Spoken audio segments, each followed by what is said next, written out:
आपण जर काँग्रेस आणि महाविकास आघाडीचा जर विचार केला तर त्यांचा अजून पंतप्रधानांचा उमेदवार ह्याच्यावरच वादावादी चालू आहे. कुठल्याही प्रकारचं स्थिरता नाही किंवा एवढा अस्थिरपणा जाणवतो. कोणाबद्दल बरोबर संभाषण नसल्यामुळं कुठल्याही प्रकारचं नियोजनबद्ध कार्यक्रम ते आखू शकले नाही.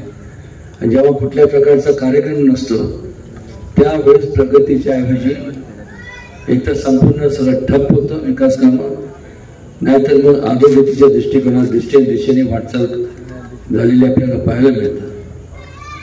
आणि खरं तर हे सगळं करत असताना बऱ्याचशा वेळेस जेव्हा ते मला वाटतं की त्यांनी त्यांचं महाविकास आघाडी आणि एकंदरीत संपूर्ण त्याचा विस्कळीतपणा, दडमळीतपणा आणि तिथं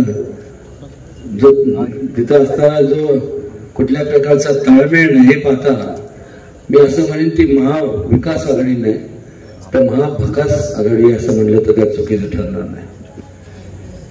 चिष्टेचा भाग सांगते पण ही वस्तुस्थिती आहे. आणि 5 वर्षाचा कालावधी जो असतो तो छोटा कालावधी नसतो. भरपूर 5 वर्षाच्या कालावधीमध्ये आपल्याला भरपूर कामं मार्गी आपण लावू शकतो. आणि त्यामुळं तुमचं मत जे आहे हे लाख मोलाचं आहे.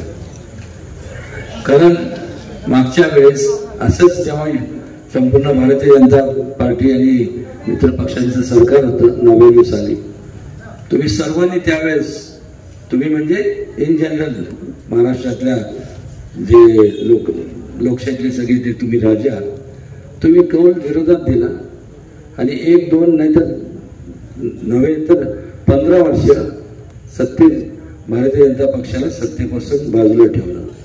परिणाम काय झाला तर जे म्हणून ह्या संपूर्ण जे विकासाच्या कामाच्या बाबतीत एकदम मरगळ आली. कुठल्या प्रकारचे फंड देऊ शकले नाही. या ठिकाणी तुम्ही बघा त्या काळात काहीच घडलं नाही. पण मात्र ज्या वेळेस तुम्ही परिवर्तन केलं, पुन्हा महायुतीला तुम्ही सत्तेत आणलं, तुम्ही आशीर्वाद दिले आणि नरेंद्र मोदींच्या कुशल नेतृत्वाखाली केंद्रात आणि राज्यात जे काही सरकार चालू आहे भारतीय जनता पक्ष मित्र पक्षाचं महायुतीचं, त्यामुळं त्यावेळेस 15 वर्षाचा काल कुठलाही निधी आला नाही. आता एवढ्या मोठ्या प्रमाणावरती निधी आपल्या सातारा शहराचाच आपण विचार केला तर केला, बाकी जिल्ह्याचं तर वेगळंच आहे. मला आवर्जून सांगायचं वाटतं की 5 वर्षामध्ये आम्ही जो काढलेलं हे म्हणजे संपूर्ण खासदारकीच्या मतदारसंघात 9,995 सगळे 95 कोटी म्हणजे जवळपास 10,000 कोटीचा निधी वेगवेगळ्या कामासाठी ह्या संपूर्ण जिल्ह्यात आलेला आहे.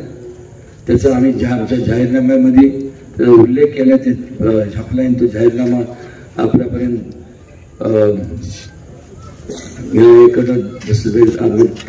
काही ठिकाणी पोच झालाय. तर त्याच्यात आपण बघा म्हणजे त्यात खोटं काही नाही. जेव्हा जे आलेलं जे दिसते आपल्याला त्याचीच मांडणी केली.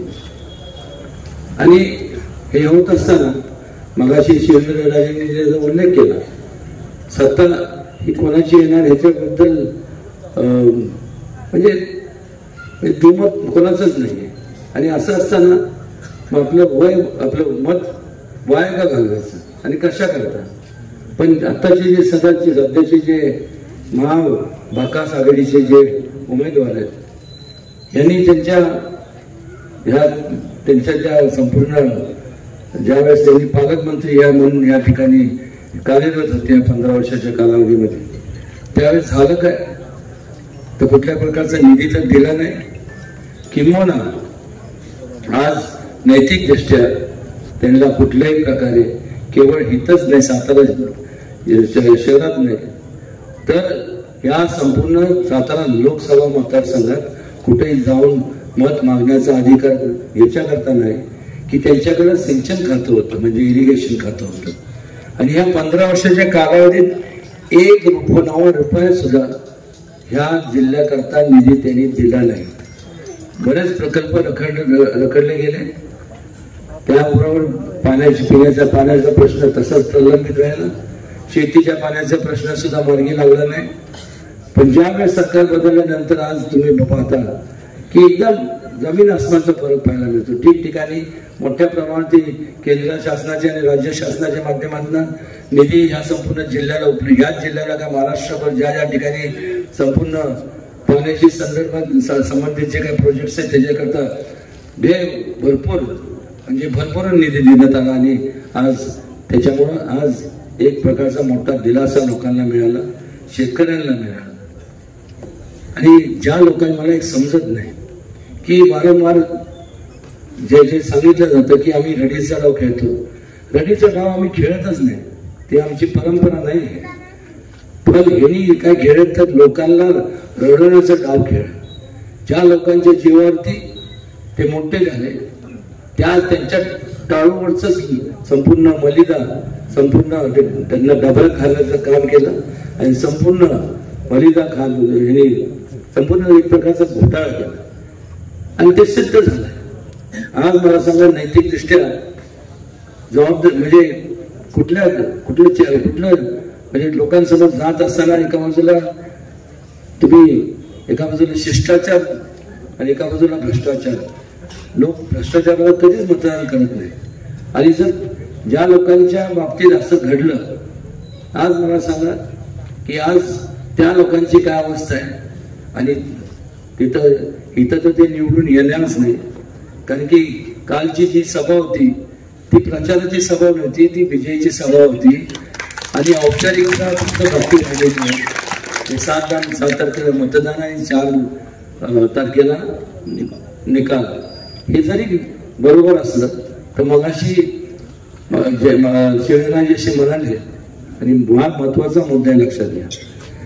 उन्हाळ्याचे दिवस आहेत आणि त्यामुळं संपूर्ण नियोजन ह्या संपूर्ण मतदार आणायचं ते आम्ही संपूर्ण करू.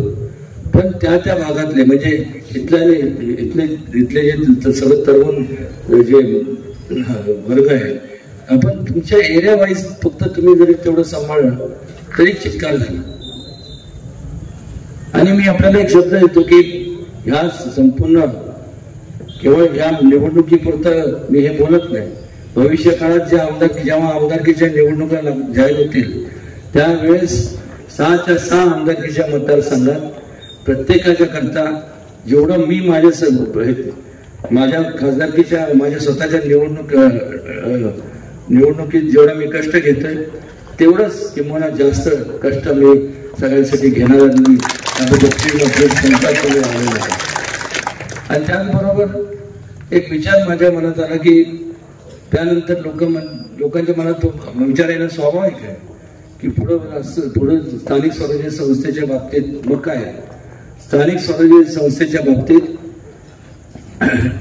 त्या ठिकाणी जो मला वाटतं म्हणजे याच्यावर चर्चा होऊ शकते.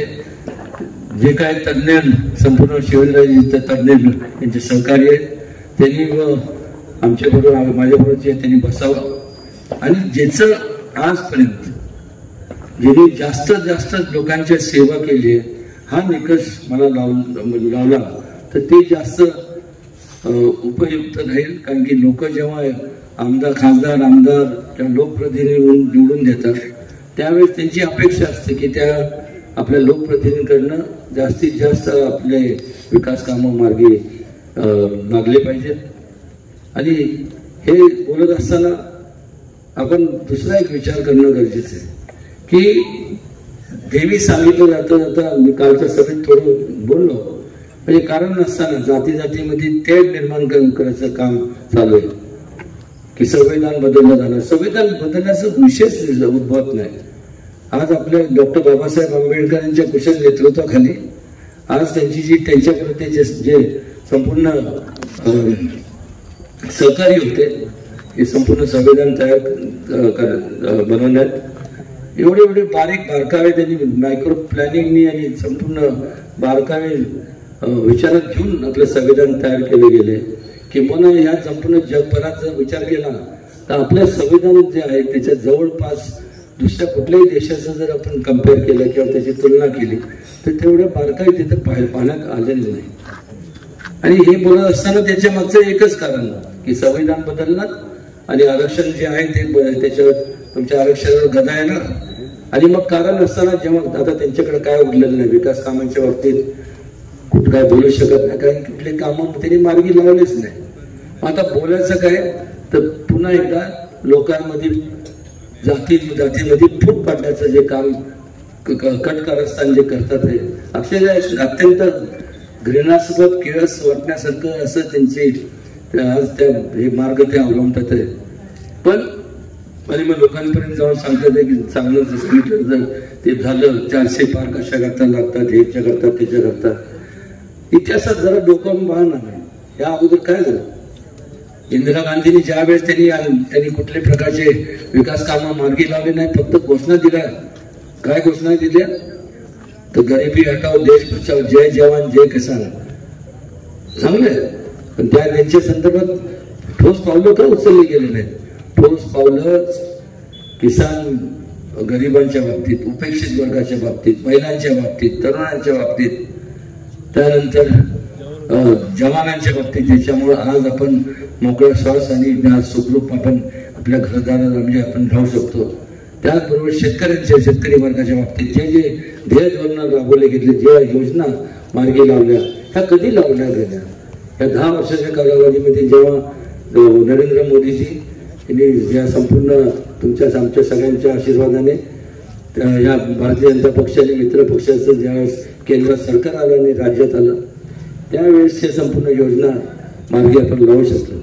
कारण की एक प्रकारची स्टेबिलिटी असणं गरजेचं आणि म्हणून आपण तुमचं जे मत आहे हे आमच्या दृष्टिकोनातून तर महत्वाचं आहेच. पण त्याच्यापेक्षा तुमचं जे वैचारिक मत आहे तुमचे जे विचार आहे ते देखील आमच्या हिशोबाने आमच्या दृष्टिकोनातून तेवढेच महत्वाचे आहे. कारण हे जेव्हा आपण प्रगतीच्या विकासाच्या जेव्हा आपण विचार करतो आपल्याला काय डेव्हलपमेंट केली पाहिजे तेव्हा प्रत्येकात या ठिकाणी तुम्ही सुद्धा तुम्हाला पण तुमच्या मनात काय जे विचार असतील ते सांगितले पाहिजे. त्या भागात कारण की तुम्ही ज्या भागात तुम्ही राहता तिथं तिथल्या अडचणी किंवा तिथं काय केलं पाहिजे हे स्वाभाविक आहे. तिथं घर असल्यामुळे तुम्ही विचार करायचं ना हा परिसराचा इथं हे असं केलं तर हे छान दिसेल किंवा त्याचा उपयोग लोकांच्या करता येईल. असे जे तुमचे डेव्हलपमेंटच्या बाबतीतले विचार आहेत ते आवर्जून मला आणि शिवेंद्रजींना आपण सांगा. निश्चित त्याच्यावरती इम्प्लिमेंटेशन किंवा त्याच्यावरती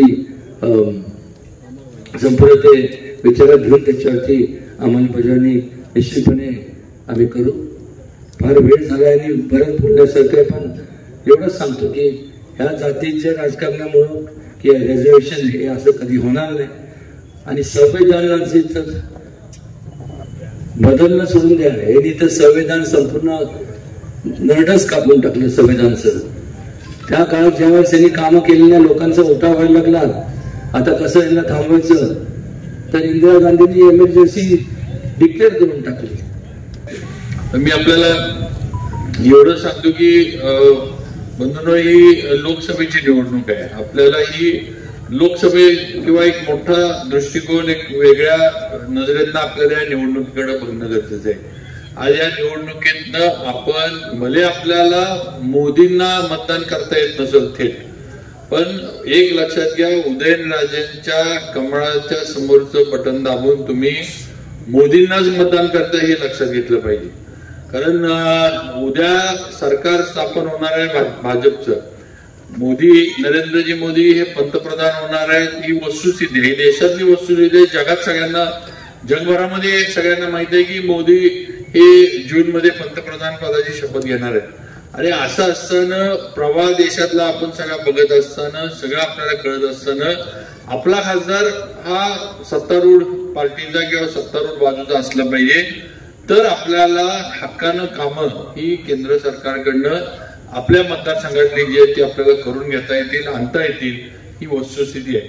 प्रवाहाच्या विरोधात जाऊन प्रवाह सोडून दुसरा काहीतरी निर्णय घेऊन काही फायदा होणार नाही. प्रवाहाच्या विरोधात जाऊन काही होत नाही. आमच्या पोटी आणि शेवटी माणूस प्रवाहाच्या विरोधात गेल्यावर गटाण्यात पाहून बुडून जातो, ही वस्तुस्थिती आहे. त्यामुळं कुठेही वेगळं काही जे काही टीका टिप्पणी जे काही समोर जे आता प्रचार म्हटल्यावर सगळ्यांना लोकशाही आहे, आपण कुणाला अडवू शकत नाही, कुणाला नाही म्हणू शकत नाही.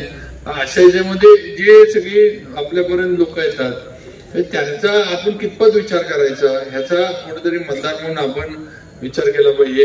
मी मगाशी रविवार पेठेमध्ये बोललो, इथं सुद्धा आपल्याला एक विनंती करतो की आज जे महाविकास आघाडीचे उमेदवार आहेत शिंदे साहेब, हे आपल्या सातारा जिल्ह्याचे पालकमंत्री होते, वकील आपले व्यंकटराव.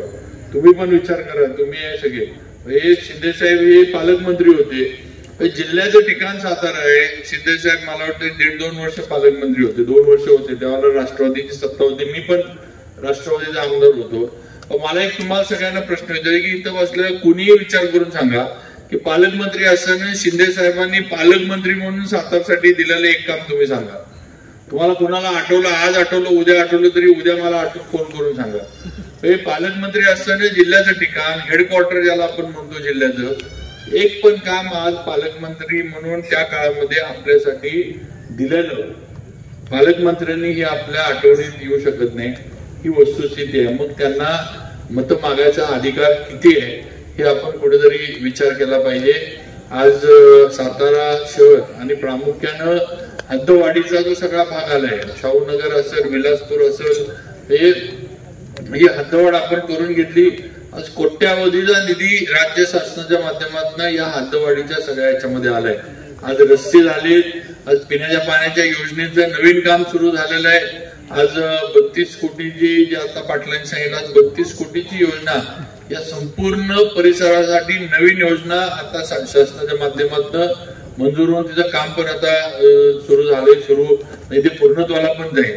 त्यामुळे या गोष्टीचा विचार करा की शेवटी हा सगळा निधी जो आला हा कुठनं आला. ज्या ज्या सुशोभीकरणाच्या गोष्टी इथं पाटलांनी इथं सांगितल्या, मग संभाजी महाराजांच्या पुतळ्याचं असेल, आपलं गोडोली तळ्याचं सुशोभीकरण, किंवा आता नवीनच जे आपलं क्रीडा संकुल इथं उभा करण्याबद्दल जी मंजुरी आपण घेतली त्याचा विषय असेल, किंवा अन्य बाग बगीचे जे प्रत्येक छोट्या छोट्या कॉलन्यांमध्ये आज उभे राहू लागले, आज समाज मंदिर, सभा मंडप जे उभे राहू लागले, ही कुठनं आली, रस्ते कुठनं झाले, हे सगळे जिथं पूर्वी रस्ता नव्हता त्या ठिकाणी रस्ते कुठनं गेले, या सगळ्या गोष्टीचा विचार करा. हे सगळं भाजपमुळं आणि मुख्यमंत्री एकनाथ शिंदे, देवेंद्र फडणवीस यांच्यामुळं हे सगळं झालं. त्यांनी भरभरून आपल्याला निधी दिला, सातारला भरभरून त्यांनी शासनाकडनं तिजोरीतनं निधी दिला, म्हणून आज हे सगळं आपल्या इथं घडतंय.